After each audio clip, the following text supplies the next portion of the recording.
రకరకాల freeware applications install చేసేటప్పుడు వాటితో పాటు కొన్ని టూల్ బార్స్ లాంటివి బండిల్ అయి వస్తూ ఉంటాయి.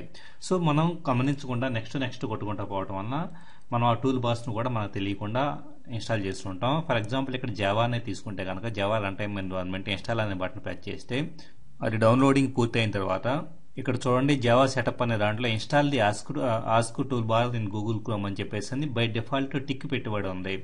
చాలా మంది దీన్ని అన్టిక్ అనేది చేయకుండా నెక్స్ట్ కొట్టేసేస్తారు. దాంతో ఆటోమేటిక్గా రకరకాల టూల్ బార్స్ ఇలాగ మనకి స్క్రీన్ మీదకి వస్తూ ఉంటాయి.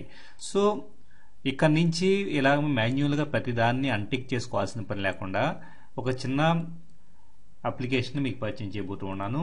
ఇక్కడ మనకి unchecky.com అనే సైట్లో ఒక చిన్న అప్లికేషన్ డౌన్లోడ్ అని క్లిక్ చేసామంటే కనుక అది డౌన్లోడ్ అవుతుంది. జస్ట్ 400 KB ఫైల్ సైజ్ ఉన్న ఈ ఫైల్ని డౌన్లోడ్ చేసి ఓపెన్ అనే బటన్తో దీన్ని ఇన్స్టాల్ చేద్దాం. సో ఇన్స్టలేషన్ ఫినిష్ అయిన తర్వాత ఇక్కడ నుంచి ఇంతకుముందు మనం జావానే టెస్ట్ చేస్తున్నాం కదా, దాన్ని డబుల్ క్లిక్ చేసేసి ఇప్పుడు ఇన్స్టలేషన్ అనేది స్టార్ట్ చేద్దాం. సో ఇప్పుడు మళ్ళీ డౌన్లోడ్ కంప్లీట్ అవ్వచ్చింది. ఇక్కడ చూడండి జావా సెటప్ అనే దాంట్లో install the ask tool bar by డిఫాల్ట్గా అన్టిక్ చేయబడి ఉంది. అంటే మనం ఏం చేయాల్సిన పని లేకుండానే అది టిక్ తీసేయబడి ఉంది. సో కామన్గా దాదాపు చాలా వరకు అప్లికేషన్స్కి బై డిఫాల్ట్ అన్టిక్ చేయబడే విధంగా మనకి ఈ అన్చెక్ అనే అప్లికేషన్ యూస్ఫుల్గా ఉంటుంది. సో పొరపాటున కూడా మనకి అన్వాంటెడ్ టూల్ బార్స్ లాంటివి వచ్చేసి మనకి బ్రౌజర్ మొత్తం నిండిపోవడం లేకపోతే కనుక రకరకాల సెట్టింగ్స్ మారిపోవడం జరగదు.